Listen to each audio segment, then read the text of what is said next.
bismillah. Hadis bu njëkk bi jëlee na ci Ibnu Abbas radiyallahu anhu mu wax ne jigéen gi mindeef sallallahu alayhi wa sallam mas naa wax ne sunu borom yërëmal sama kuutaat yi. ñu ne ko ana ñen ñoo di say kuutaat mu wax ne ñoo di ñi nga xam ne danañu ñëw sama ginnaaw di nettali samay waxtaan di ko nettali ñeen ñi. xadis bi Tabaraani yi nettali na ko. xadis ñaareel bi jëlee nañ ci saxaaba bu ñuy wax Mughirata radiyallahu anhu mu wax ne dégg naa ci gën gi mindeef sallallahu alayhi wa sallam muy wax ne ndakate fenal ma bokkul ak fenal ku mu mënti doon, ndax koo xam ne fenal nga ma te tey ko man yonent bi sallallahu alayhi wa sallam del seenu sam jotaay ca sawara. Muslim nettali na saxaaba kii xadis bi.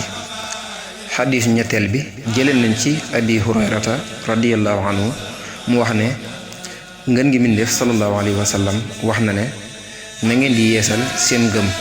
nee na ñu ne ko yaa rasulallah ana lan nañu yeesalee sunu ngëm. nee na mu ni leen na ngeen di wax di ko baril laa ilaha illallah, na ngeen di baril laa ilaha illallah. ahmadu nettali na ko. xadisum ñeenteel bi jële nañ ci soxna aïchatu radiyallahu anha mu wax ne ku tedd ka alayhi salaatu wasalaam mas na leena wax ne nit de dana toog ba yàgg mel ne dara dafa tàbbi cim xelam naan ko ana ku la bind. su ko defee mu ne ko yàlla. mu ne ko ana ko bind yàlla.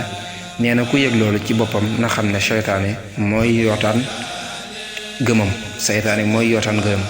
nee na bu boobaa na nga daal di wax ne gëm naa yàlla akub yonenteem, kon seytaane dana dem. ahmadu nettali na xadis bi. xadisub juróomeel bi jëlee nañ ci anas radiyallahu anhu mu wax ne ngeen ngi mindeef sallallahu alayhi wa sallam wax na ne koo xam ne julli na ci man junni yoon ci bis bi du faatu mukk te jàkkarloo wut ak jotaayu aljanam. abu xasfin ibnu suwahin nettali na ko. kon foofu la ñuy yem indil leen jullit njëriñ bi tey.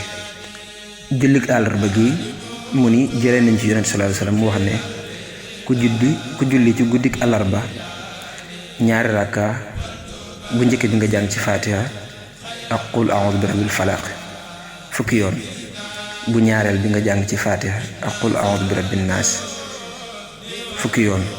mu ni kon yàlla dana wàccee ci asamaan yi junni malaaka ñu lay bindal ab yool ba keroog yomal xiyaamati. kon foofu lañ koy yemale.